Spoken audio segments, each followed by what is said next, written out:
Good evening, friends and family, and thank you for coming to another evening with Repair, Restore, and Grow Black Communities podcast behind Black businesses.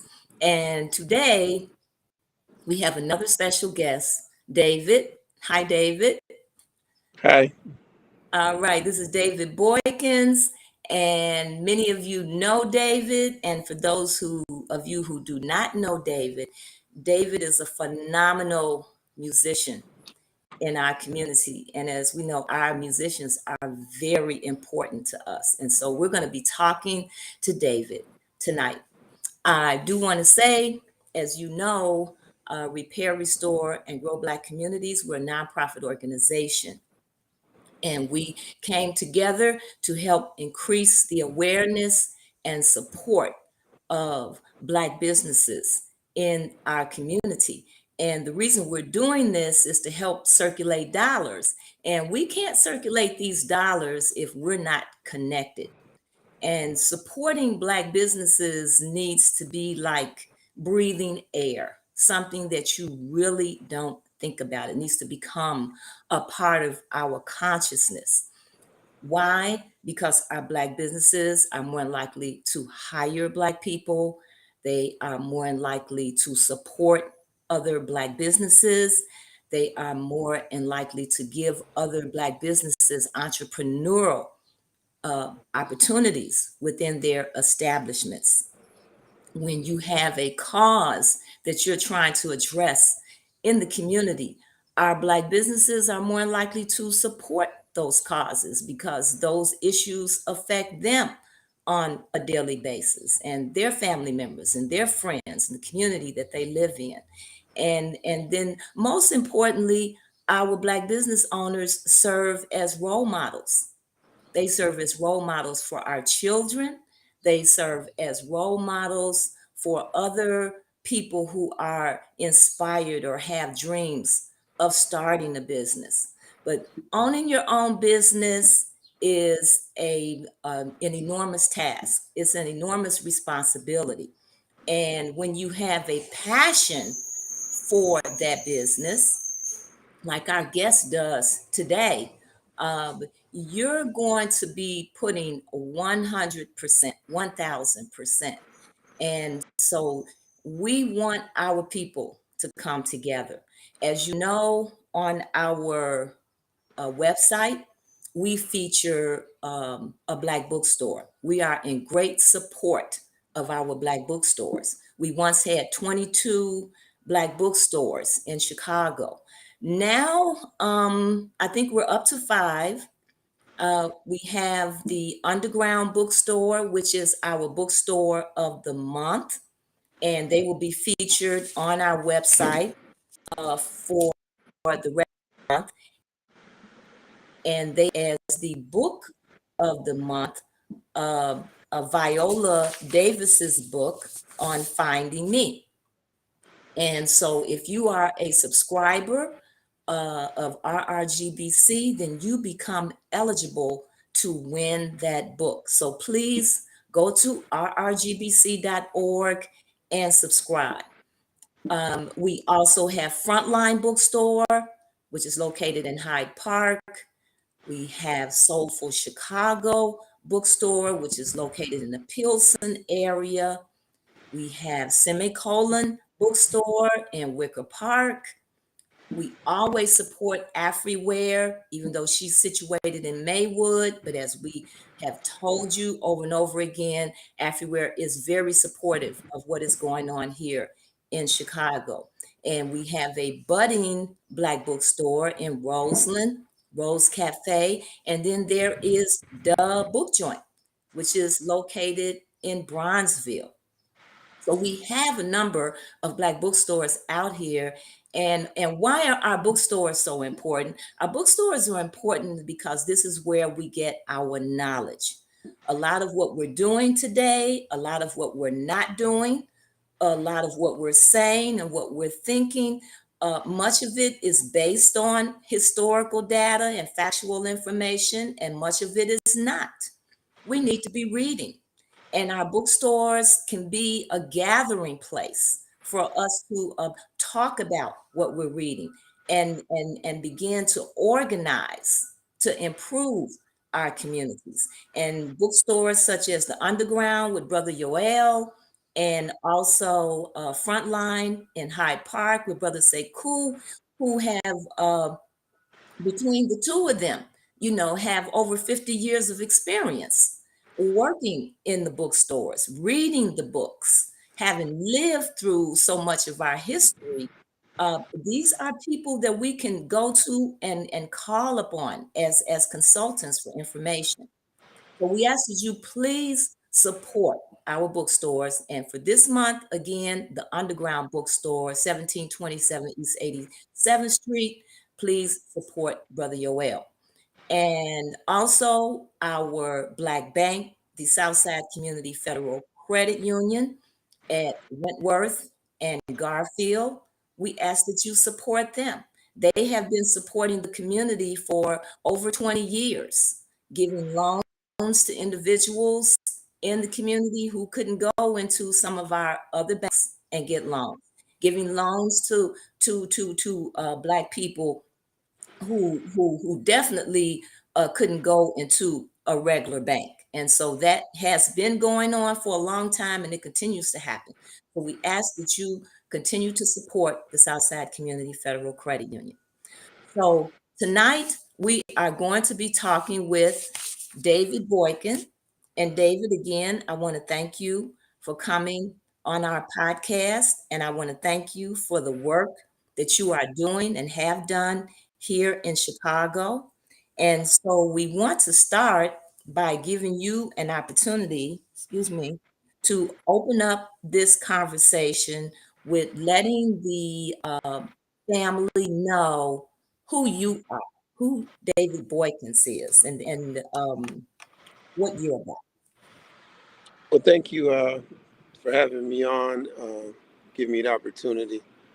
Uh, I'm a musician, saxophonist, composer, band leader. I play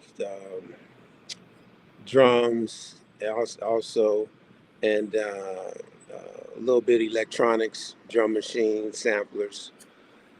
And I started playing music when I was 21 years old. I was in college and I was studying economics. And my roommate, he came back after the summer break, and when he came back, he had this new interest in jazz music, and he had all these records, and he would play these records and tapes and CDs like 24 hours a day. And prior to that, uh, we had always listened to hip hop, R&B, and we were in Florida and listened to a lot of reggae too, because that was just what they was listening to. But now he was playing this music all the time, and one time, just being in the house hearing the music,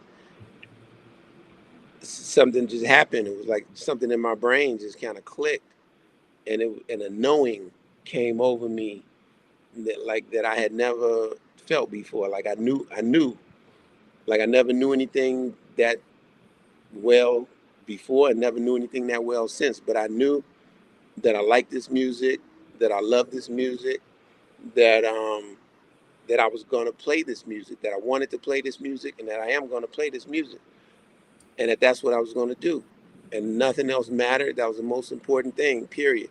I knew that, and I ain't never known nothing like that before or since. Um, and like within like maybe like 3 or 4 months after that, I was home. I came back home for the winter break, and I didn't go back to school. I stayed home and working for a while, and I was working in this hotel, Essex Hotel, and one of my coworkers. He was a lifeguard, Tony. I think it was Tony Williams. He we were talking a lot, and we were friends. And I went to his house to visit his house, and it turns out that he used to want to be a singer, and he had a Mhm. studio in his house. And in his house, he had it was like a baby grand piano in the studio, and on the seat of that baby grand piano was a clarinet. And I told him, that I wanted to play music and I wanted to play the saxophone, and he gave me the clarinet. And from there, I I started, playing the clarinet. Like I took it home, and then um, I was carrying it around downtown because we worked downtown, and I had Mhm. stopped in the record store, and somebody in the record store, this young lady who was a clerk in the record store, she saw me carrying it. She was like, "What's that?" I said, "It's clarinet." And she said, "Oh, you play the clarinet?" I said, "Well, I just got it. I'm gonna play the clarinet." She said, "Well, I play clarinet." And she was a student at Roosevelt, and she offered to teach me. So she gave me a lesson or two.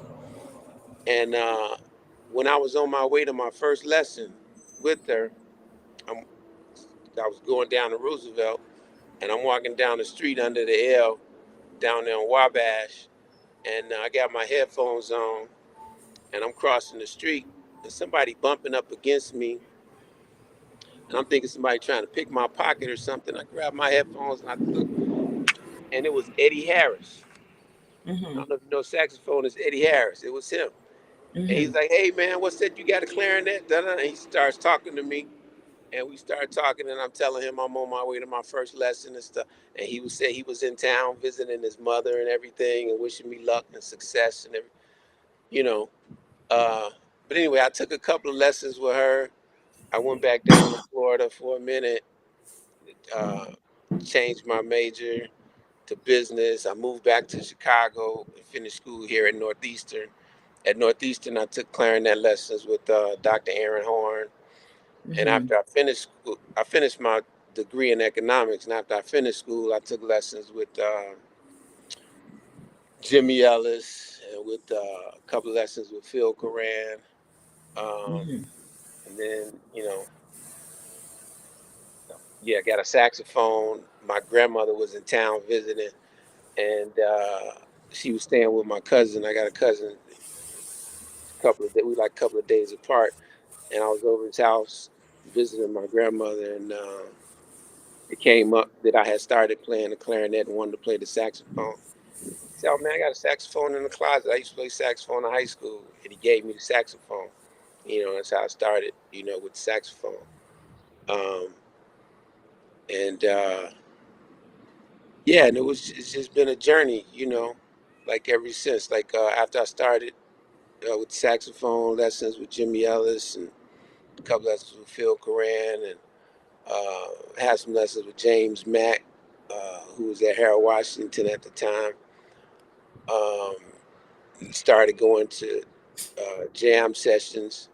I was taking just before I was just taking lessons, wasn't playing out and Mhm. nothing like that, just taking lessons. And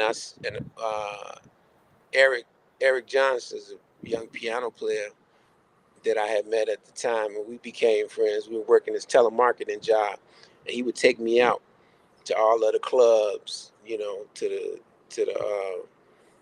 to the jam sessions. There was a few clubs on the south side. Most of the clubs was on the north side. Uh, it was Von Freeman's, new apartment lounge, and I can't remember the name of this place where June Devon and the Mixed Ingredients used to play on 87th. Um, and we discovered the Velvet Lounge. But on the north side, it was like the Bop Shop. It was like, uh, what was the other jam session? The Jazz Bulls in Lincoln Park. Now this Uh, was this was during the this is during the early '90s. During the early early '90s. 90s. Were there Uh, still a lot of black um, jazz, places here on the south side, or were there Don, more on the north side, or was it increasing? What at what the what, time, what was happening at the time, it was just a few on the south side. there? Like I said, Hmm. the most prominent, like I said, was Vaughn's, the new apartment lounge. Um, The Cotton Club was still Hmm. around So at what that about time. the other place? Were they still around? I think they. I don't. Where's the other place? The other place was on 75th. I want to say 75th and King Drive. No, I don't remember. I don't remember. Charles Earling, remember Charles Earling, Yeah. the jazz organist? Yeah. He used to play there on Okay. the regular. I don't think I ever went there. It might have been around, but I don't Okay. think I ever went there. But on 75th, I know they had sessions much later at Hmm. uh, the restaurant. What's the restaurant that was on 75th? I can't remember the name of the restaurant on Name Army 75th. and Lou's. Army and Lou's, right? They had Uh-huh. they had a session there, but that was later than Hmm. that. But it Hmm. wasn't that many. It might have been like 5 or so at the most. Okay. Um, those places on, yeah. And now it's not, and none of those are still going. And then So there was what do the you Velvet think? Lounge. What do you think happened with that? Because I know, there were more, and then like you say, you Right, don't remember the other place, so it right, had phased out. Because I remember he was trying to right, keep it going, and there was another phase that was coming through. And so, what do you think was happening right. during that Uh, time? We were losing all of these places over on the south side. yeah. Well, it's I mean, it started a long time ago, Hmm. right? Okay. Like looking at Dempsey Travis's book. What's the autobiography of Chicago jazz or the autobiography of jazz? He Okay. talks about just the history of Chicago jazz. From like Mhm. the early 1900s.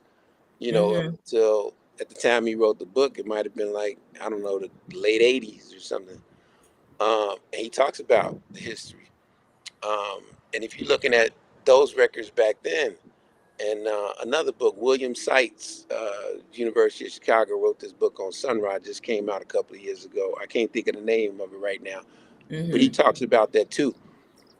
Um, just the number of clubs is amazing. Just how many clubs it was. Like just just on like 63rd Street in the 50s or something. I was just reading an article. Ajiramu, he was a drummer at the Velvet Lounge, and there was an interview of him, and he was just Mhm. talking about just the number of clubs that he played at um, from on 63rd Street from Stony Island to Cottage Grove. He had moved to Detroit, and he would come back, and he said when he came back, when he would come back, he would start on 63rd and go west. And he said it would Mhm. take him like 2 weeks before he got to Cottage Grove, you know, So and I stop mean, this playing at is all the we clubs. created the music. This is where Right, the music was birthed, where it was right. coming from, and And when I was talking to Phil Coran about music recording and the recording industry and records, and I'm very concerned about that uh, as an artist, and about being like independent, wanting mhm. to own my own music and put out my own music as opposed to having some label put it out.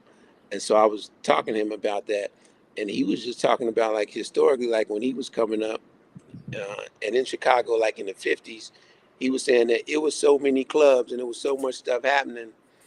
You wasn't concerned about records and recording. Like when the recording Mhm. thing came in, he was talking about the reason why people weren't like overly cautious about it and would make bad decisions or bad deals because that's not what they where they bread and butter was. They bread Mhm. and butter, like most musicians, they bread and butter was in playing in clubs. He said there was so many Sure. venues that most musicians were playing like 7 nights a week. Aji Mhm. Ramu said he was playing 7 or 8 nights a week. And when they Mhm. say playing 7 nights a week, they don't mean just playing, going to one club, playing one night and then coming back home. They would be playing multiple shows from like, Mhm. 6 p.m. to 4 o'clock in the morning, 5 o'clock. They playing all that amount of time. It was that many venues, you know, um, and now it's down to none. Uh, So and what I'm saying happened? just What happened? just the structural, systematic uh, disinvestment, in the black community. segregation. When we talk about segregation, when we don't, well, yeah, there's also the segregation and integration, right? So when we integrate it, Mm-hmm. our when we integrate, with non-black communities, then our economic base uh, becomes segregated, There you go. becomes hyper segregated. Before our Mm-hmm. economic base, the rich black people, the middle class black people, the poor black people, they all live in the same place, right? Mm-hmm. So Mm-hmm. you all in the same community, so all your money is all circulating in that community. Um, we integrate uh, the upper middle class, those people leave, Mm-hmm. and you end up Mm-hmm. with the hyper segregation of the poorest people in the Mm-hmm. community that's left, and the community goes down and down and down, and that's been happening ever since. David, that makes me think about, I mean, I grew up in a church. My grandparents were church people. My grandfather was a deacon. My grandmother was a mother. We went to church every Sunday.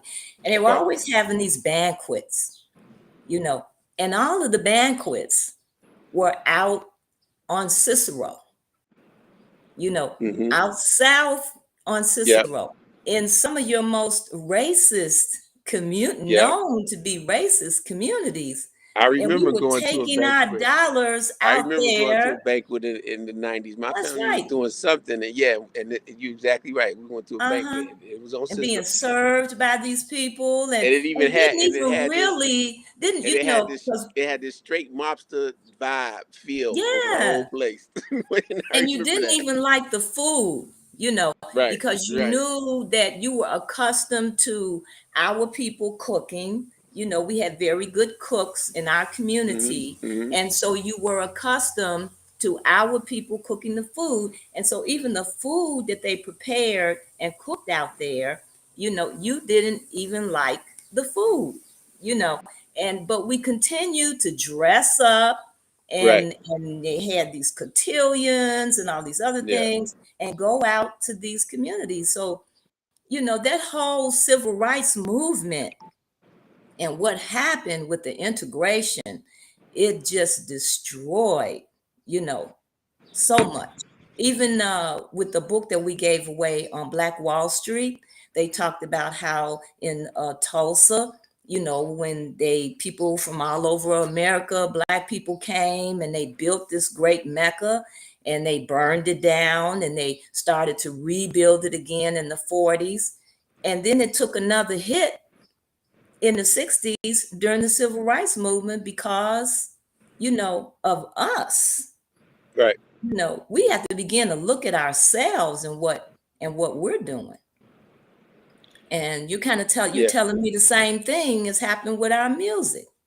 Yeah. Well, all the cultural arts organizations, infrastructure, business in the community, yeah, they suffer greatly Hmm. when we integrate it and when we segregate it. We integrate it like socially, but we segregate it economically. All of the money, went out, and Hmm. so all of the entertainment, cultural arts, and entertainment venues and everything, they no longer had the economic support that they had before. And so, just like everything else, all other businesses in the community that went down, that went down too. Like I said, it's to the point where it's like, uh,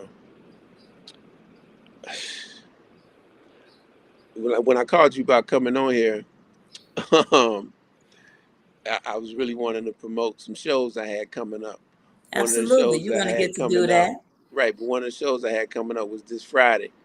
Hmm. I just canceled that show because I found out that my sound man and friend, fellow musician, Eliel Sherman Story, he transitioned 2 days Oh, ago, and he was gonna do my sound for that show. He do sound for okay. my shows, so I ended up canceling the show.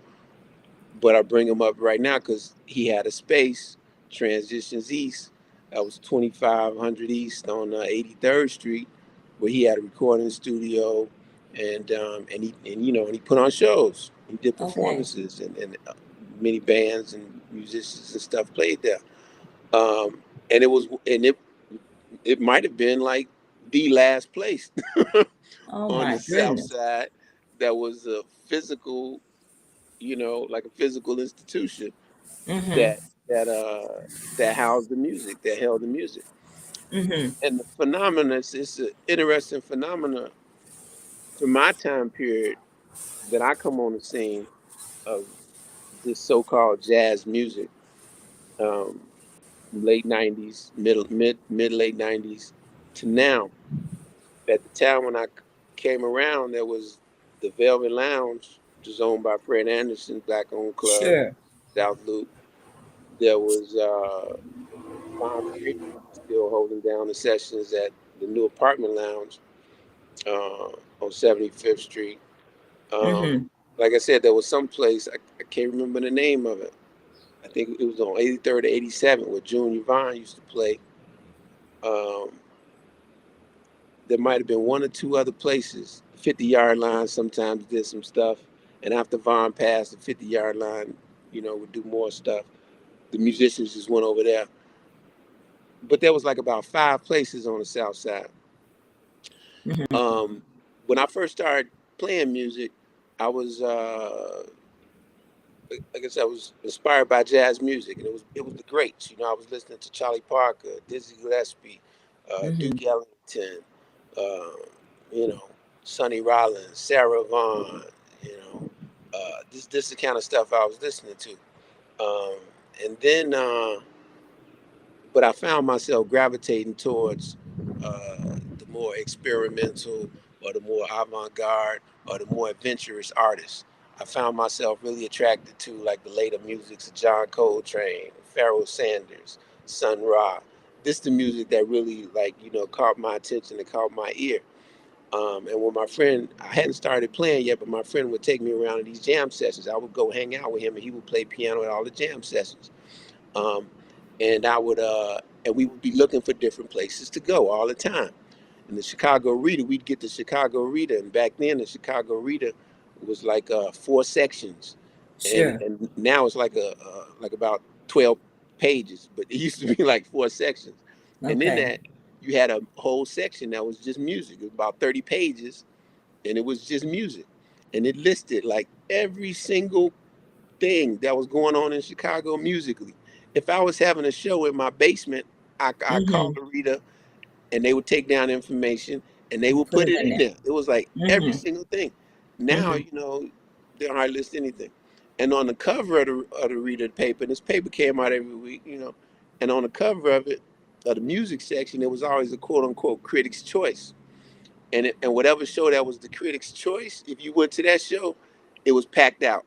Again, like I said, if I was doing a show in my basement and they made it and they said this is the critic's choice and they put my picture on the front, they did. You would come to my basement and it'd be people, lined up out the door. So we used to look through here, and I would look, and see who was playing where. And like I said, there wasn't that many clubs on the south side, and most of the clubs was on the north side. Mm-hmm. And I'm just, learning the music and finding out about the music and stuff. And I would look, especially I'll be looking out too for black musicians, because I wanted to hear the black musicians play, because I could tell, difference between like the different styles of music that people playing and stuff. Um, and and we discovered the Velvet Lounge, and we started going to the Velvet Lounge. And when we started going there, it was just it was a whole different kind of thing. It was the whole different. They was playing, tunes, and they was playing standards, same tunes, same songs, same standards that they playing at Mm-hmm. all other clubs. But the way they played them was just something different. It was like they would go out, they would go to another place, they would start playing the song, and then they'd be soloing, and then next thing you know, it was just it's like it's like the Holy Ghost. So They yes, so, just got so there Moses was and there was Joseph. a It was a spiritual spiritual thing, there was a and spiritual then experience right, it was a that spiritual you were experience. having with Exactly. the way they played that music. Exactly, and it would come And so back. what do you think happened? Well, we know in terms of the lack of black support, when black people, are not going, and then our dollars are not what's controlling and supporting these entities. Now you got other people's dollars that are there. Yeah, um, because I know definitely, I guess when I started listening to jazz, well, I grew up in a household where they played jazz music, so I okay, always loved jazz music, and so I had an appreciation for it. But I remember, going to places like the Bulls and the other place and the Apartment Lounge.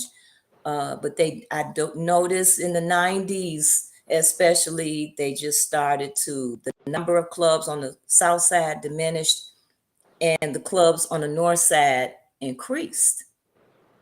Um, yeah. and now, as I listen to you, I mean, there's even less of it in general. Well, I don't know if there's less of it in general, but the other thing I wanted to say was that the way that they played at the Velvet Lounge, right, and the Mm-hmm. style of music, I'm saying it's like a spiritual thing. Mm-hmm. um, that's the perspective. Like that's where the music is coming. That's what the music about. That's what it is. And I, started investigating this more, talking to the musicians there. Then I found out about the AACM, Association for the Advancement of Creative Musicians. A lot of musicians that was at the Velvet, was part of that. And Mm-hmm. I found out they got a space on, what was that, like 71st and Crandon or something at the time. And Okay. I go to see the shows there, and I see like Ernest Dawkins, New Horizons, Amin Muhammad on trumpet, and Bob, I'm Bob, no, Bob Griffin was playing with Vandy and them. Um, Jeff Parker was playing guitar. But I go to the show there, and it's like the music was just like it was like powerful. It was like Mm-hmm. it was like like really like in your face and just Mm-hmm. really it was just absolute like raw like power energy like Mm-hmm. supercharged. And you know when you think about jazz, that you hear a lot of places and a lot, it was kind of laid back. Mm-hmm. This was not Mm-hmm. laid back at all. Mm-hmm. um, uh, but what happened over this period of time that I'm saying, like from the '90s till today, that style of music and that style of music, that so-called avant-garde, so-called experimental, so-called improvised music, the center, the spiritual center of that music was in these few small spaces on the south side amongst this group of few black musicians. Mm-hmm. Today, the spiritual center of that music, the center of that music, uh, it's not there on the south side no more. I don't. It's spread out on the north side and all over the world, but it ain't. It ain't. Used to be if you came to Chicago and you wanted to hear that music, you got sent to those places. The Hot House downtown. She played. Marguerite Horberg hired a lot of musicians and had good relations with a lot of musicians from the ACM. So they played a lot at her club when she was downtown, and before that when she was on Milwaukee. That was the place that you would go. Was the Hot House, was the Velvet Lounge, and then the ACM a space and whatever they when they had a space on the South Side. Those were the places you would go. Like that was the Mm-hmm. center of that music. Today, you come to Chicago, you looking for that music.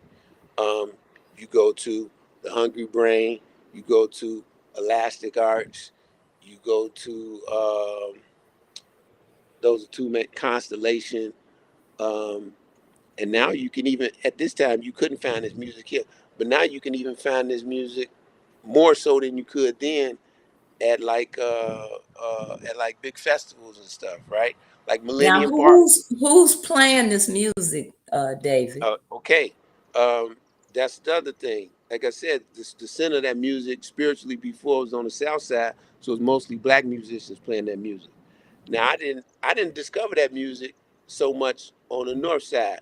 There is a Mm-hmm. small group of musicians I know now there was and there is a small group of musicians that was playing that way on the north side, but it's small. Mm-hmm. Jim Baker was a piano player on the north side, but he played on the south side at Fred Anderson's Velvet Lounge, and he plays in my groups. Um, but musicians that he used to play with, he talks about like musicians that he used to play with on the north side who played in that same style. I think Hal Mm-hmm. Ramble is the name of one person, who comes to mind. But what I'm saying is that music on the north side, at that period of time, it was much more obscure. It was an obscure thing, right? Mm-hmm. It was hard to find, but now it is the thing. Now Mm-hmm. it gets the economic and support and funding, uh, whereas before it used to be shunned and looked down upon. But now it's like, Mm-hmm. gets economic and funding to the point, like I said, where it's on at Millennium Park. The people you see playing there 20 years ago, they wouldn't have programmed that music on those stages. It was seen as too too out, too crazy. People don't want to hear that. It was not fit for mass, you know, So what consumption. happened? I'm saying what What happened. changed? What Uh, changed? there's a shift, and I don't know what behind it or whatever, but um, you know, I got theories. Different people got. I don't know how many people got different theories, um, but there's a shift. Even before this happened, right? I'm just talking about Chicago in this little period of time, but on a bigger scale, with jazz music, like historically, uh, the idea, the theory, is that this music is created, you know, uh, the late 1800s, early 1900s. People say New Orleans. People argue and say, well, it wasn't just New Orleans. That it was actually created in a lot of places in the South. But they, they recognize New Orleans, early 1900s and stuff, as being the beginning, the founding of this music. And this music is made by black people, just coming out of slavery, right? And it's coming from field hollers. It's coming from the blues. It's coming from the spiritual music. Mm-hmm. It's coming from, Church. yeah, coming from the church music. Mm-hmm. And then it's coming from ragtime. Mm-hmm. Um, so it's the Africans' music that they making, out of other music that they've already created, and out of the influence, from slavery and from European culture, because they play European music as well, right? Um, that being the case, over the time period from then, to now, the music constantly has these shifts where it swings from emphasizing an African aesthetic to emphasizing a European aesthetic. So when the music first come about, it's highly, highly, highly polyrhythmic and highly improvisational. Mm-hmm. Everybody improvising at the same.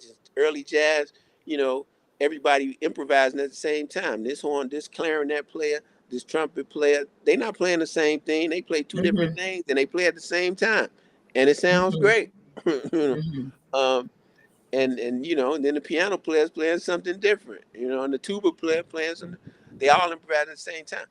Um, and then, but what I'm saying is, then you go to like swing, the style of swing music.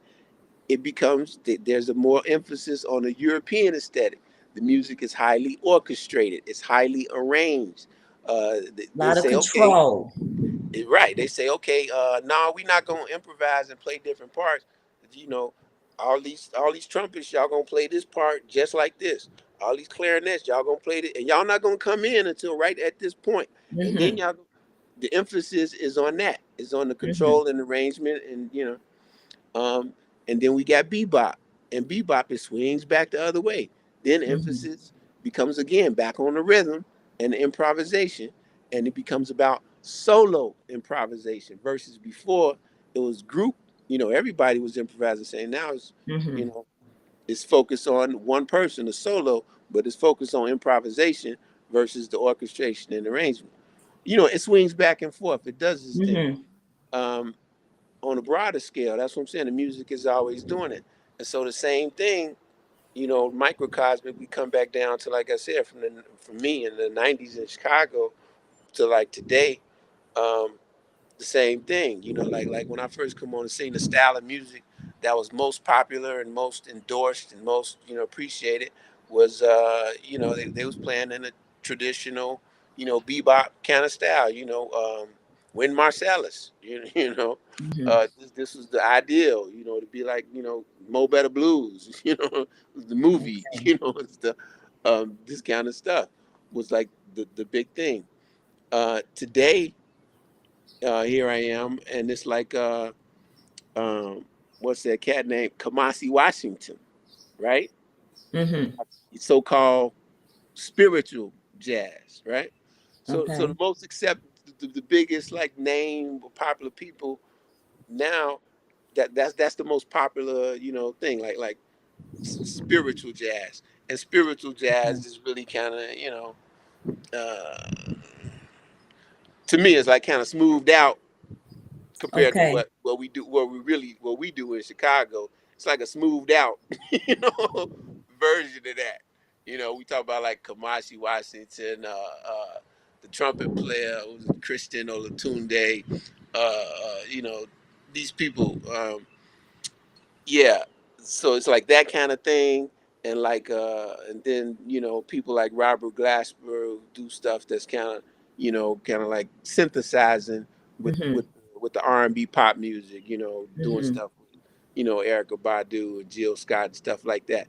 But even that, even the sound of that is more, Hmm. again, more akin to, like I said, the avant-garde or the Okay. free or the experimental, and it's all coming under this spiritual jazz thing, this emphasis So on the so so spirituality of the we music.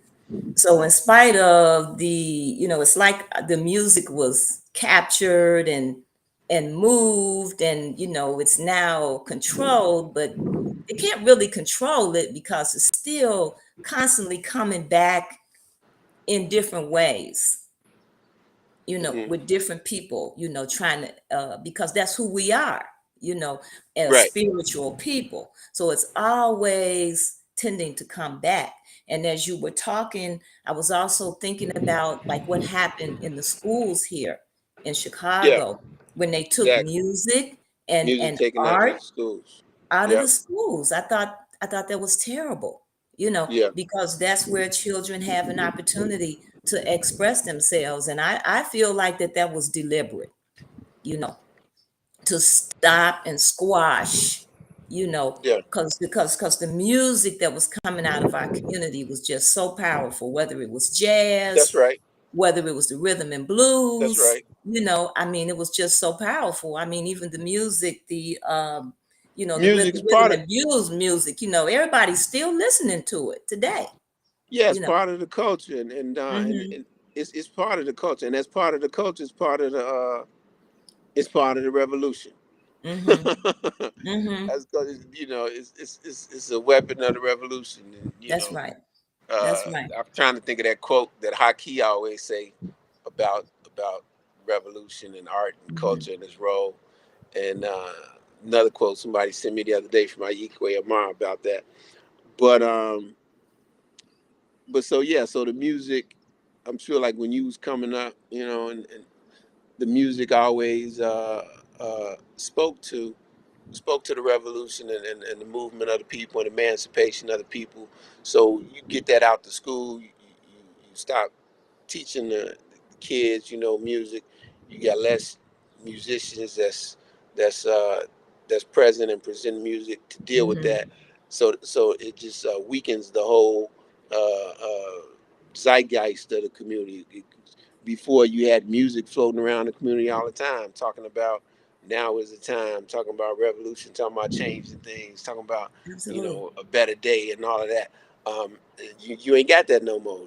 Now all the Even music that you even with got, our relationships, a lot of that music right, was about, love, loving that's each right, other, men and right, women, loving each other, the right, Temptations, you couldn't wait till they came out with their right, next song, and right, and it was about you loving somebody, right, and then that swung to, the rap music where, the women became the bitches and hoes. And, Right, right, it was about realities, but it was about the darker, side.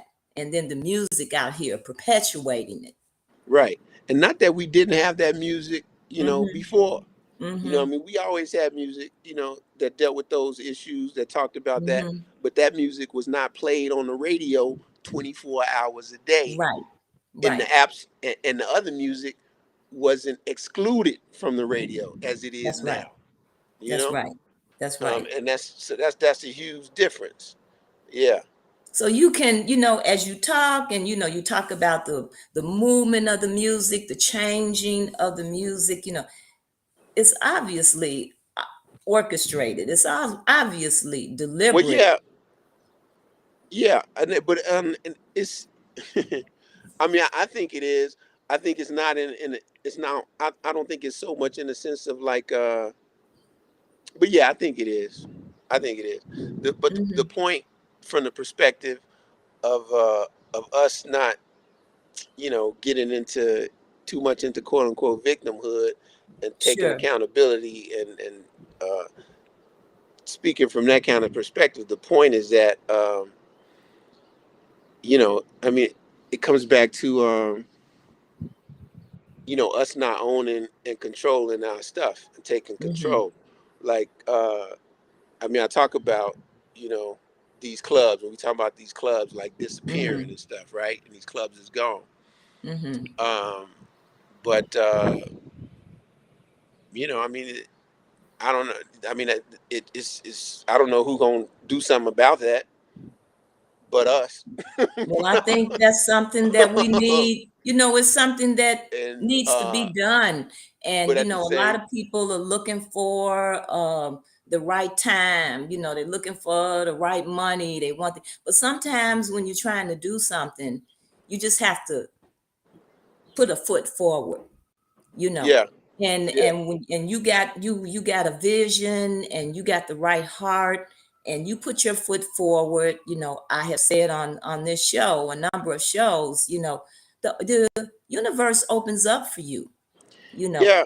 and there is a need for that. I uh agree, but I'm just saying it ain't that simple. And mm-mm, we just have to recognize there's a broader struggle. There's a bigger, broader struggle. It ain't just about me and what I think about that I want to do in terms of this club and opening up a club or something so my band could play because we ain't got no place to play. It's bigger than that. It's bigger than that in the sense of that, like I said, this has been going on like for hundreds of years. When I was just talking about just the aesthetic of the music, right? Just the nature and aesthetic of the music. It just naturally it swings back and forth between the African aesthetic and the European aesthetic, and that's because of like the situation that we in.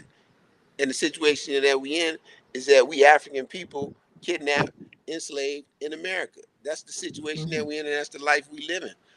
And under those conditions, um, it is designed. It's by mm-hmm, absolute design, and it is in the best interest of our European captors that we not have our own music, our mm-hmm, own mm-hmm, institutions.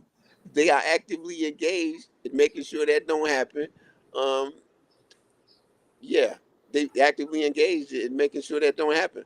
So you up against this whole country and then this whole resources and trying to do anything positive for mm-hmm, yourself. First, you got to recognize that, right?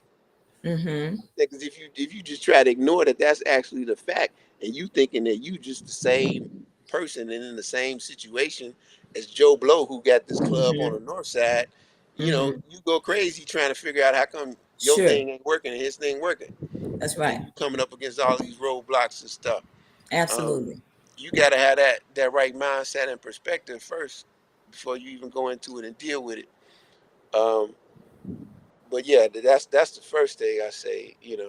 We got to recognize where we at and what this is. Um, and that being the case, um, I'm not even sure, if that's the right move to make. You know, Maybe we need to come up with some other kind of way to have music happening in our community other than Mm-hmm. a nightclub, you know? Mm-hmm. I don't know. Well, that's a interesting question. That's a interesting perspective that you have, um, and it is a serious problem. It is a deep problem, which is one of the reasons why we support the bookstores so Hmm. much. You know, our organization, so that our people can began to read, That's right. and began to understand, the history, and the different perspectives on things, so they can get a better, and not just reacting emotionally to Right. what's happening out here, but understanding what is really happening out here, and then maybe we can come up with some better solutions. But at the same time, as you stated earlier, um, as we, the initial avant-garde music, was squashed, but you still continue to have that spiritual experience that we have, good or bad. It comes through us, and so we have to continue. Well, I'm say, uh, I fear, of it being lost. Mm-hmm. Like in the same way, a lot of, I mean, there's like cultures that are like Mm-hmm. lost.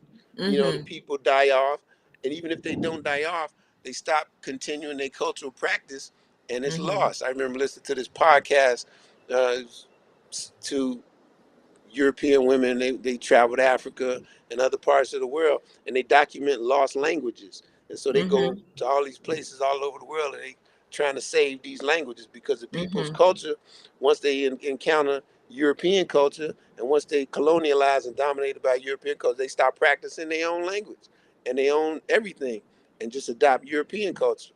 And so eventually, after generations, somebody, grandmama or great grandmama, might be still around, and she might remember a couple of words, but don't nobody else even remember the language and the words. And Well, that happened. the That same thing happened. can happen and is happening with the music. When I Okay. say that this music used to be centered on the South Side, it was centered on the South Side, and there's a group of musicians on the South Side practice it, and they pass it along orally. It wasn't taught in the school. You didn't go to the school and learn how to play like Mm-hmm. this. It was Mm-hmm. it was even though we had music in the school, but this style of music, it wasn't in the school. You went to these venues and played with these people, and it happened there. Um, and the music itself, the creation of this style of music and playing this way, I feel, can only happen. You can only come up with black creative avant-garde music if you have a group of black people, um, together, doing this, And practicing. that's coming, If you have, if from a you have black a, experience. it's come from the black experience. So if you have an integrated group of people, or a group of people that's not black playing, they gonna come up with something, but it ain't gonna be that, right? Mm-hmm. And Mm-hmm. so over time, as we've lost these spaces that were all black spaces, Mm-hmm. that created, cultivated, and nourished this music. We lost these spaces, so we do still exist, and we do still create, quote unquote, jazz, Mm-hmm. but we're not creating them in those spaces. The music is different. It don't have that same energy. Sure. It don't have that same power. It don't have that same energy. So there is something happening, but it ain't that. It's Okay. something different, right? And so if we don't have space, our own space to do our own thing, we can't create our own thing. So we come. So that And music we have to have is control like, of that space. right, and right, and so Right. that music is dying off. And Mm-hmm. what you have through the business and the marketing of the music industry, right? That music Mm-hmm. is dying off. But what they do is they take, the greatest stars that Mm-hmm. started that kind of music, the Mm-hmm. biggest stars like the ACM stars, like Sure. Roscoe Mitchell and Don Mm-hmm. Moye, and these people, and they take them, and they keep them, and they support them, and they endorse them, and they prop them up, and they say, this is the great. This is the great thing, right? Mm-hmm. But it's completely died off. They done completely killed off everything that they was connected to in terms of the black people and the black community and the black institutions that would have Mm-hmm. kept that music still flourishing, and we'd have had 100 Roscoe Mitchells and 100 Don Moyes and 100, you Right. know, 100 Anthony Braxtons. They done cut that off and killed that, and they just got this little stalk saying this is it, this is the great Mm-hmm. thing, da da da. Come see it Mm-hmm. for $1 million and da da da da. We Mm-hmm. put a Mm-hmm. and then they take the new people who didn't come through that kind of tradition, who didn't come through a similar experience even. They didn't even come through a similar experience growing up in a black community, playing in a black church or playing in a black nightclub. They didn't even come up there. These new people that they got, maybe they played in church, maybe they played in school, but they didn't come up through that spiritual like music thing, Mm-hmm. right? And so Mm-hmm. they creating something different, but it's a Mm-hmm. little bit like it. So they label it as the same thing. Sure. So they say this new person is the spiritual jazz, and they play this new person is playing the same kind of way that they are connected to it, and so they could sell you that instead of selling you uh, what would have naturally been there had they left left things intact and let the music naturally grow and flourish. Like I said, you'd had 100, you know, Roscoe Mitchells and Don Moyes and Anthony Braxtons and Malachi Favors, and you'd have had 100 of these, millions of these people, you Any suggestions on what we can do? Any, small things? Like I said, my suggestion, know. is to be, whoever we have out here and people like yourself, you know, is just to be who you are and do Oh what yeah. you do. You know what I'm saying? But any other suggestions? The first thing you said, it's all about is supporting these black bookstores. Um, Mm-hmm. and the purpose of that is so that people can read and educate themselves. Mm-hmm. Because there is always the effort to dumb down the masses of the people, to Mm-hmm. make the people unintelligent, so they could tell them and sell them anything. Uh, Mm-hmm. Miseducation of the Negro is like the biggest thing. Mm-hmm. We've been completely miseducated. We don't know our history. Um, I- yeah, how is it that we have Black History Month, right? We have Black Sure. History Month, which he created, and he wrote the book and created it. But during this Black History Month, there is no talk about even reading the book and Nope. talking about what the book is about. they, It's they don't like even it's happen like during that month. most celebrations, it's a Yeah, it's a big celebration, it's a big right, hoopla, and then when the dust settles, nobody thinks about it until right, it comes around again. So yeah, it's not impactful, it's right, not an empowering experience because it shouldn't be Black History Month. It should be Black Study 24/7, all year round is what it yeah. should be. Mm-hmm. But this absence of our knowledge, of our history among the young people, it caused us to repeat the same mistakes over and Mm-hmm. over and over and over and over again. When I first started playing, like I said, it's like 90 something. By 97, I'm playing like on the jazz fests and stuff, main stage and stuff. And then after that, I go, and I'm playing like in Europe and stuff like that. And somebody come to me and they say, David, put out a record, da da da. Some small record label here. Uh, uh, somebody know somebody. They put out the record, and this is a handshake 50-50 kind of deal. You get 50% of. We're gonna make 1,000 records. You get 50% of the profits. Da da da da. Mm-hmm. What that looks like at the end of the day is like um, maybe $500-700 or something for me to split between four of the musicians in my band. Mm. After they say, well, it costs as much to print the record, it costs as much to print the jacket and da da da da. And I looked at that, and Mm-hmm. and somebody else did a CD for me, and the CD was the same kind of thing. It was a small, independent label, and it was the same kind of deal. And I said, oh, I said that's all they do. I said I could do this myself. Ever Okay. since then, this is like 1998, 99.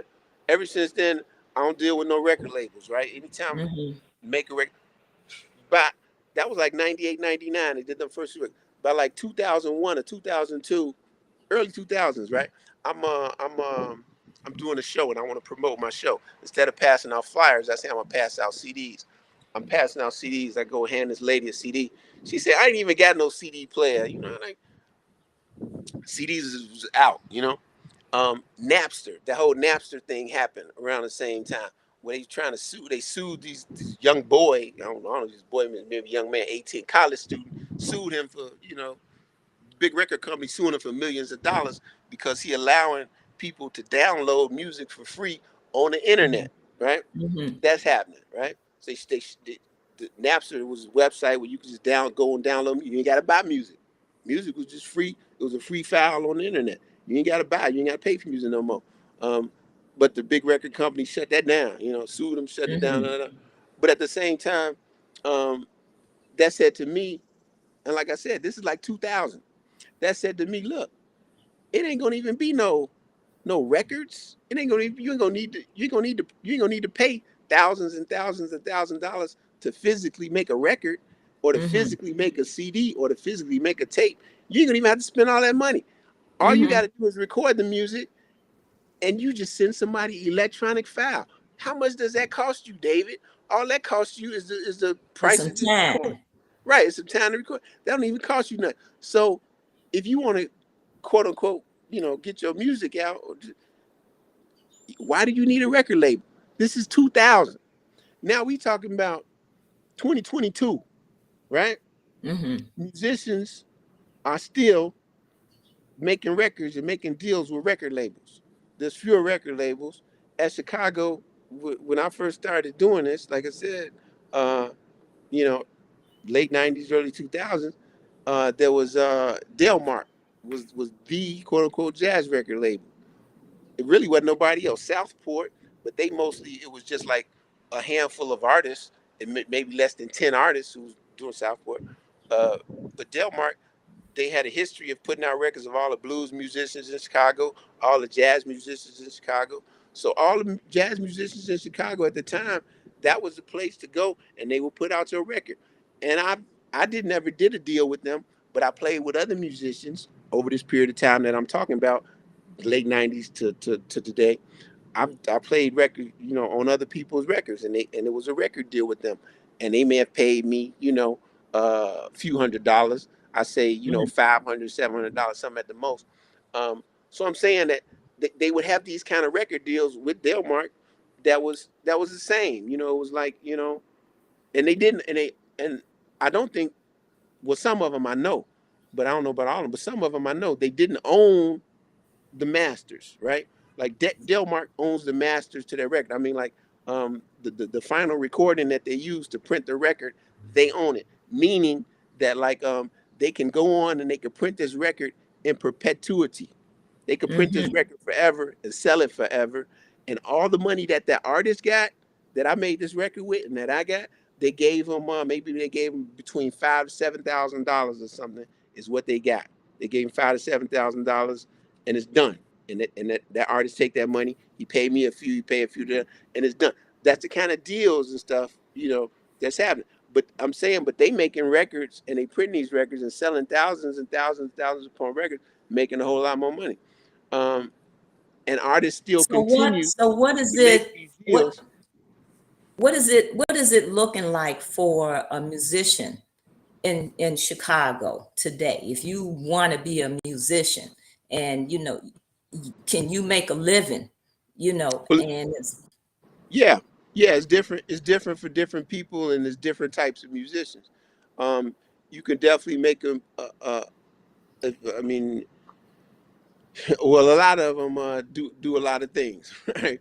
But a type of musician that's you could play depending on the type of music you play. If you play classical music, of course, at a high level, you're making a lot more money. But like anything else, it's like highly competitive, right? So there's only so many jobs available, to Mhm, play in the theaters in Chicago. Like Chicago has this, theater community, and some of them mhm, have like live musicians, live shows to play those gigs. Mm-hmm. There's so many jobs, but there's jobs there for that. Um, and then you're talking about the nightclub thing. Um, that don't pay, that much money playing, in clubs and stuff. Uh, but most musicians they teach, they teach or they do other things, supplement their income. Music education, you know, has been and probably still is like the best route for for for black musicians, Mm-hmm. um, because like I said, when you talk about um, other musical opportunities, it's competitive, and you got it, and then racism comes into play in that competition. Ain't no, I don't know if they got any black musicians in the CSO. I don't think they do. Um, but like there you getting paid over $100,000 a year. You salaried, and you got all kind of benefits and stuff like that. But most music jobs, it's just it's a gig economy. You know, So what do you suggest or recommend, because you're definitely in the center of this right now, to our young people that are inspiring musicians, whether they want to play jazz or whether they want to play, the rap music that's out here, what are you suggesting to them? uh, the first thing is you know know yourself, and master your craft. Mm-hmm. You know, I say know yourself. Uh, knowledge of self, uh, consciousness. Black consciousness. Um, and then and knowledge of yourself as an individual, like human being. Like who you are, and being true to yourself. Um, just on a like personality, spiritual kind of perspective. Uh, that's one thing too, like culturally, that I felt. Um, like I said, I wasn't 21 until I figured out that I wanted to play music, and before that, it was just like just going through the motions of life. Mm-hmm. But I'm saying discovering that was a real discovery of who I am. Mm-hmm. Um, and I think that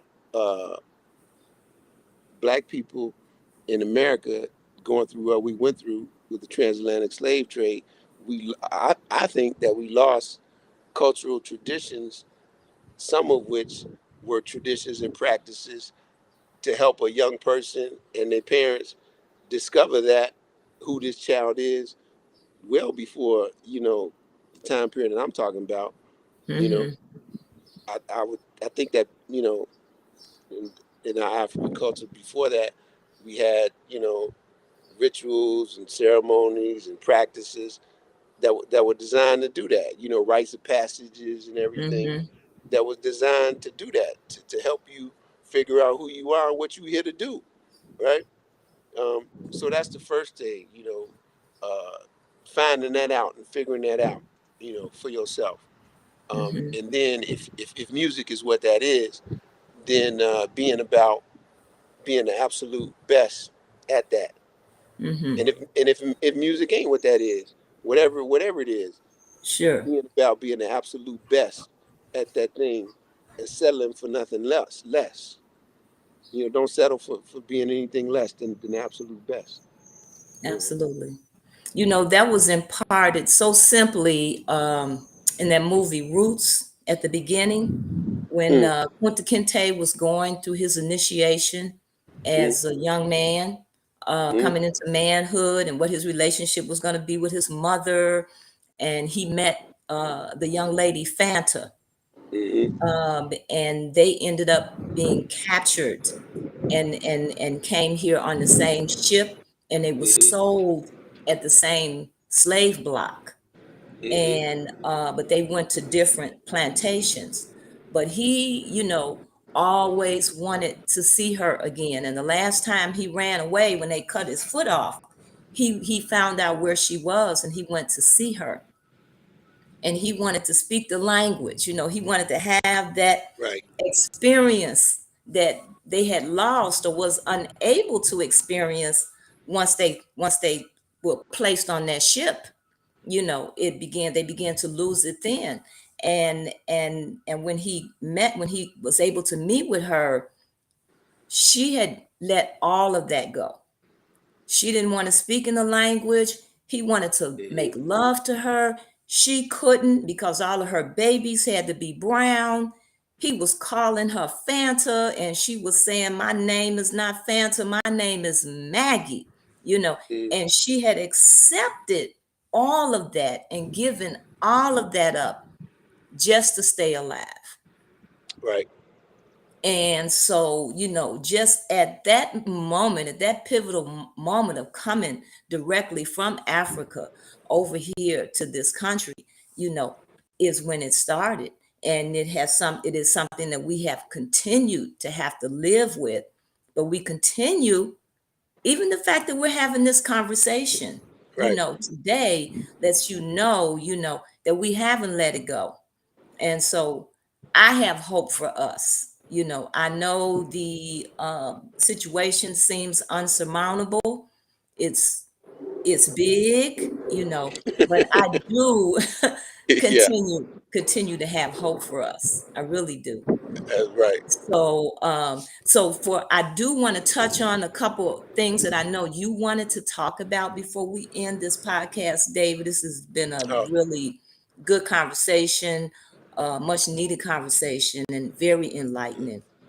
But I know you had several videos. Your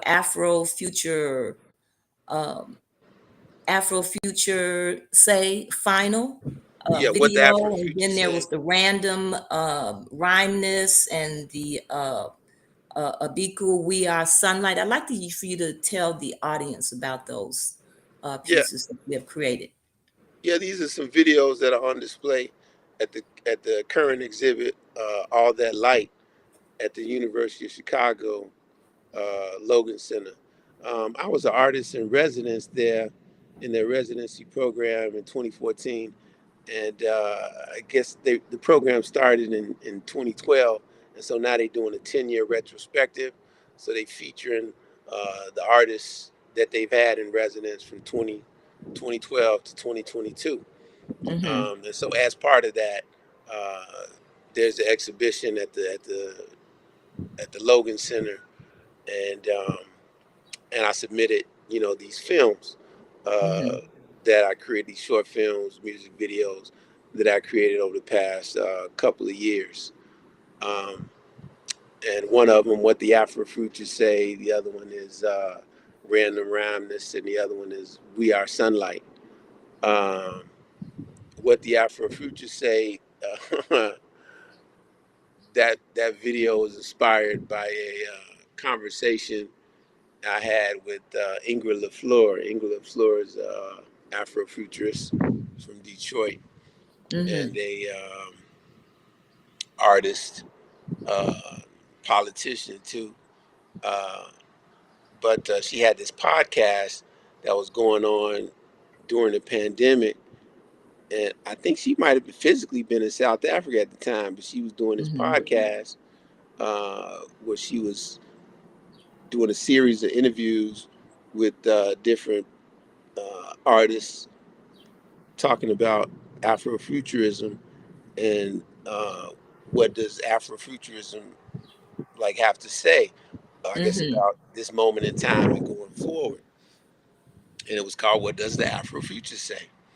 And I myself um, am not a proponent of Afrofuturism, but Mm-hmm. so it was an interesting conversation. So what is but Afrofuturism? um, but it inspired that video. Afrofuturism is I guess, a theory uh, started a phrase. That's what it is. It's a phrase. It's more like a phrase or more like a hashtag. Like we talk about Black Lives Matter. You said, what is Black Lives Matter, right? Mm-hmm.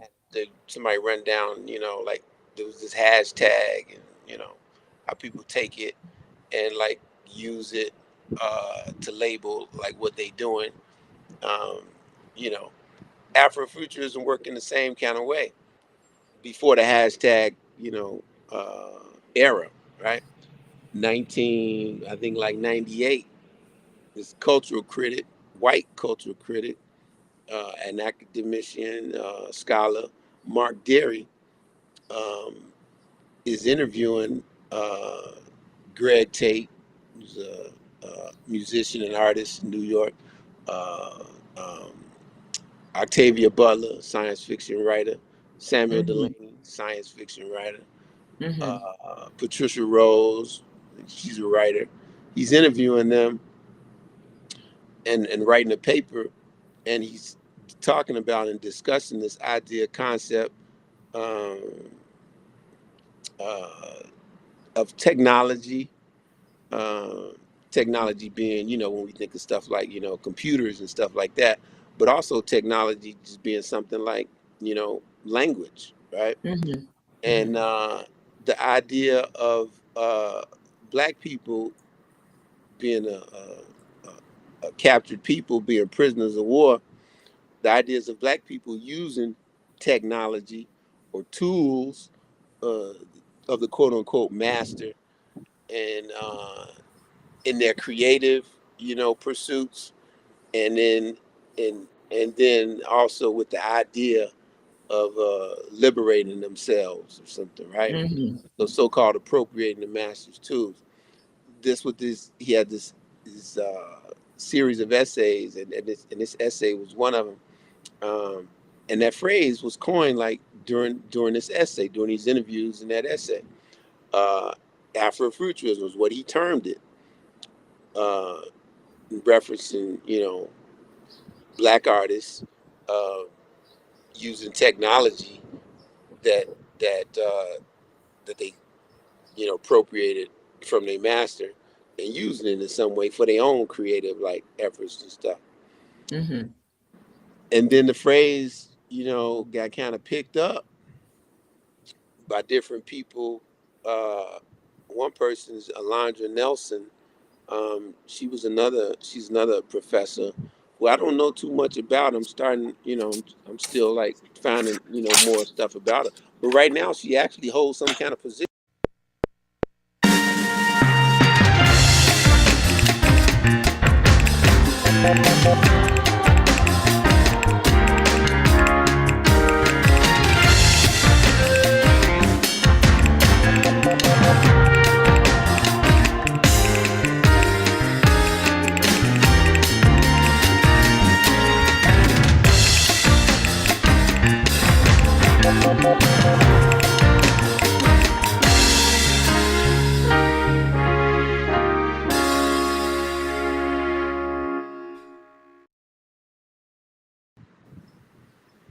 Yeah.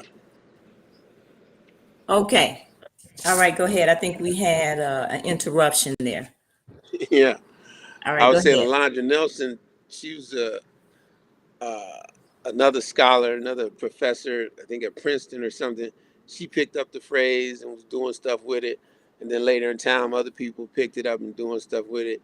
Um, and in the past, I don't know, 15 years or something, it's become kind of big. And, anything that got to do with black creatives and science and technology and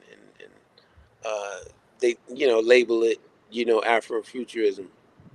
So you disagree with this. Well, it's not something that you really buy into. So I Yeah. noticed in your I watched the video, and in the Hmm. video, you talked about the things that almost the things that we wish for or we want, but the reality of what's there, Hmm. you know, Yeah. is what the message is what I was hearing in that. And so I think it's Yeah. very interesting. Yeah, because the term, you know uh, what the term implies, the ideal that it implies is one thing, and then the reality, is another thing. Hmm. um, in the what they what the media and larger cultural institutions and what they put out, what they promote, and what they say, you know, Afrofuturism is and stuff. It it's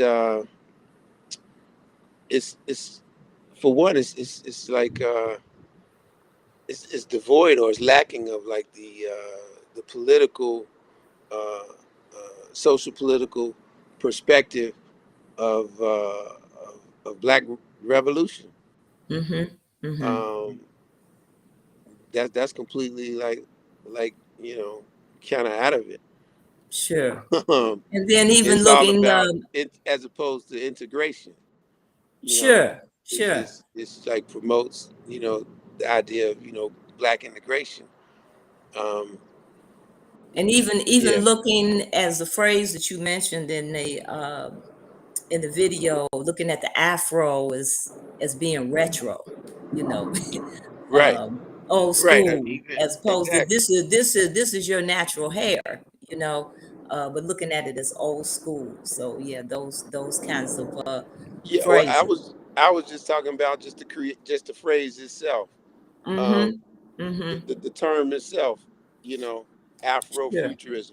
Like if we call anything Afro today, we looked at as like what? Like that don't make no sense. Like the Mm-hmm. same way that like you know, in the '80s, you know, if I'd have said Negro, you know, you'd have been looking at me like Negro. Mm-hmm. You know what I'm saying? Mm-hmm. Uh, Mm-hmm. it's the same Mm-hmm. thing, and And we've had so many different names.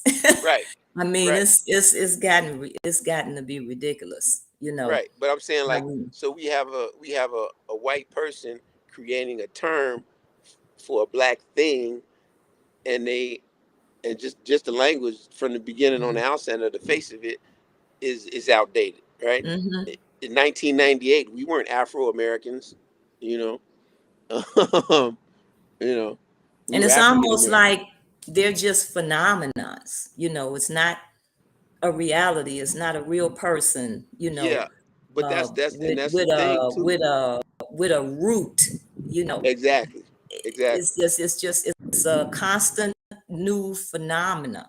Right. And then you had random rhymeness, and we are sunlight, you know, I thought Yeah. were two really interesting videos. So how can people watch those or get a hold of those?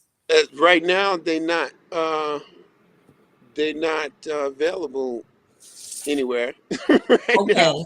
right now Okay. you can go to the exhibit at the, at the Reva and David Logan Center at University of Chicago over there on Oh. what is that 61st Street, Mm-hmm. 900 East 61st Street or so. You Mm-hmm. can go over there and you can see them. After Okay. that, maybe after that, this up now until Okay. like September 9th. Um, Okay. other than that, like after that, I may make them available. Just maybe I'll put them up on YouTube and make them just available Well, um, how for can everybody to people see. get a hold of your music, David? Because you have some very thought-provoking music and messages in your music. Yeah, You know, in different genres of music there, yeah. you know, in your music. Where can people get your music or listen to you? People with all the smart technology, they could just say Alexa, play David Boykin to start, and she'll Okay. probably play something. Because you know his Alexa. music on like Spotify, Apple. You know, I got music out there all over, so they could just Okay. say Alexa or Siri or whatever, play David Boykin, and she probably play something. Okay. Um, and then go to davidboykin.com. Okay. Davidboykin.com. You know, it's my main website, and you know, a lot of stuff on there. Bandcamp. You know, people who listen to music on Bandcamp. David Boykin on Bandcamp. uh, SoundCloud. If you listen to music on there, if you on what's that other thing?